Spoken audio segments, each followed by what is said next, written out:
ওকে শুনছো? তুমি একবার ছেলে বৌমাকে বলবে, কতদিন হয়ে গেল নাতনি ছেলে বৌমা একসাথে বসে খায়নি।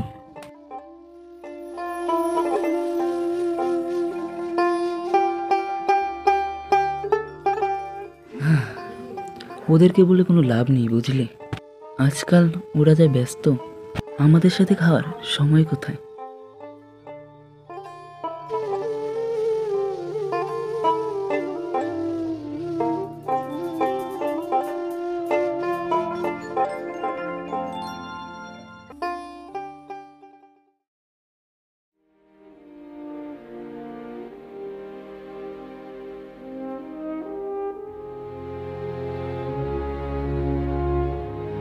প্লিজ স্যার, প্লিজ এরকম করবেন না স্যার, প্লিজ।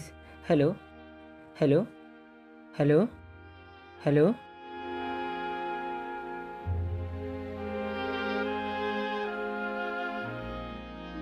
কি হলো তোমার?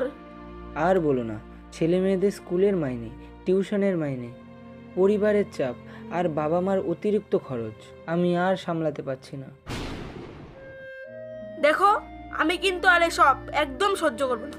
তুমি আজকে তোমার বাবা মার সাথে এই বিষয় নিয়ে কথা বলবে, না হলে আমি কালকেই বাপের বাড়ি চলে যাব। দেখি কি করা যায়।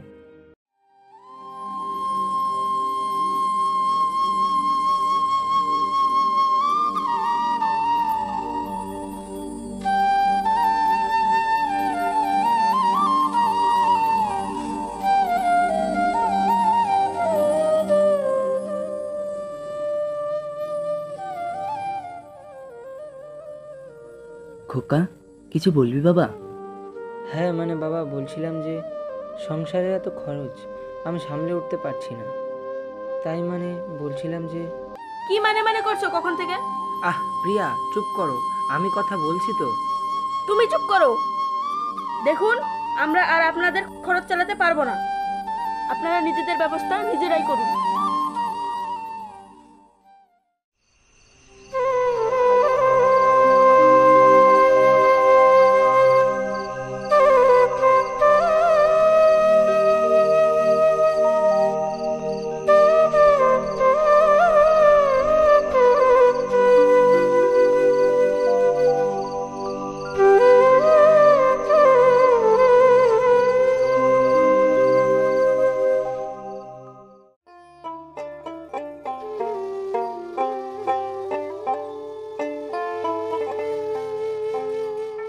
কি ব্যাপার, বাবা মা আজকে এখনো ঘুম থেকে উঠলো না?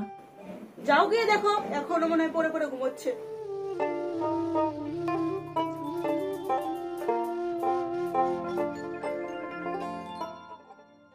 বাবা, বাবা, মা, মা।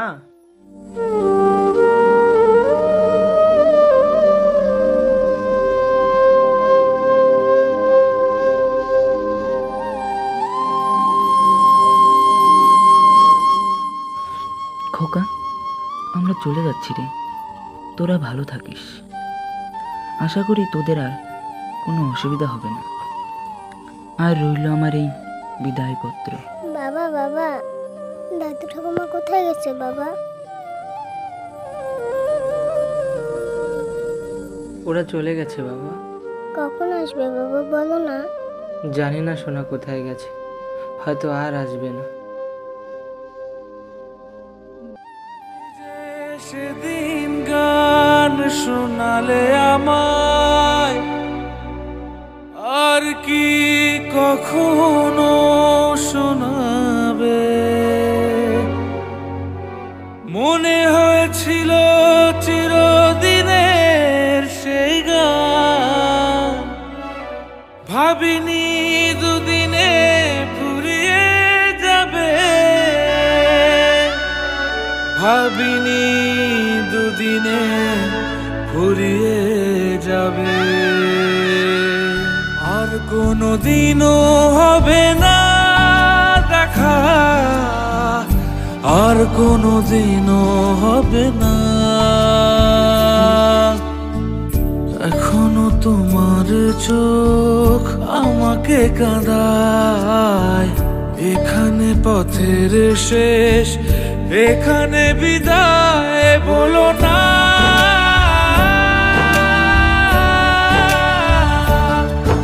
না